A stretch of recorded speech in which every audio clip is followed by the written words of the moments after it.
আসসালামু আলাইকুম, hello everyone, কি অবস্থা? সবাই কেমন আছেন? গাইস দেখাবো এখন মুরগির খামার সে চাষ করতে চলে এসেছি মসিন্দা ইউনিয়নে মুরগি কিনবো বলে। বাজার থেকে মুরগি কিনলে সেরকম টাটকাও হয় না আর দামটা হয়ে যায় অনেক বেশি, যার কারণে ভাবলাম খামার থেকে মুরগি নিব। ভাবতে না ভাবতে চলে আসলাম মুরগির খামারে। এখানে প্রায় 300টি মুরগি রয়েছে মুরগির খামারে। আমার ভালোবাসার ফ্যান ফলোয়ার আপনাদের যদি মুরগি লেগে থাকে আপনারা চলে যান মসিন্দা ইউনিয়নের মুরগির খামারে। এখানে 1 কেজি থেকে 6 কেজি পর্যন্ত মুরগি রয়েছে।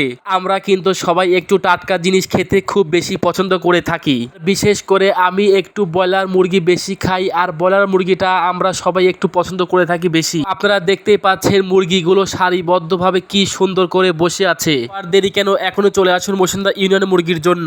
আমরা কিন্তু চাষকোট থেকে চলে এসেছি মসিন্দা বাজারে মুরগি কিনতে, কারণ যদিও হয়ে যায় 5 কিলোমিটার দূর, তারপরে আসলাম কারণ মুরগির দামটা কম আর বাজার থেকে কিনলে এরকম ভালো ভিআইপি মুরগি আমরা পাবো না, যার কারণে চলে আসলাম মসিন্দা ইউনিয়নে মুরগি কিনতে। আপনারা যদি 2, 4টি, 10টি, 20টি, 50টি, 100টি মুরগি লাগে চলে আসবেন মসিন্দা ইউনিয়নে মুরগির খামারে। তো ভিডিওটি ভালো লাগলে শেয়ার করে দেবেন। আর আমার ভিডিও মানে বিনোদন, আনন্দ। তো এর এতগুলা মুরগি প্রায় এখানে আছে 2000 মুরগি। কার কাছে কেমন লাগে অবশ্যই কমেন্টস করে জানাবেন আর ভিডিওটি ভালো লাগলে শেয়ার করে দেবেন। আসসালামু আলাইকুম। যাই হোক গাইজ, এতক্ষণ ভিডিওতে ছিলাম শিমুল সরকার 360 ফ্রম ইউটিউব। এর মতো ভিডিও এই পর্যন্তই। আবারও কোনো ভিডিওতে দেখা হচ্ছে, সে পর্যন্ত সব ভালো থাকবেন, সুস্থ থাকবেন। ধন্যবাদ, বাই বাই, আসসালামু আলাইকুম, খোদা হাফেজ, টাটা।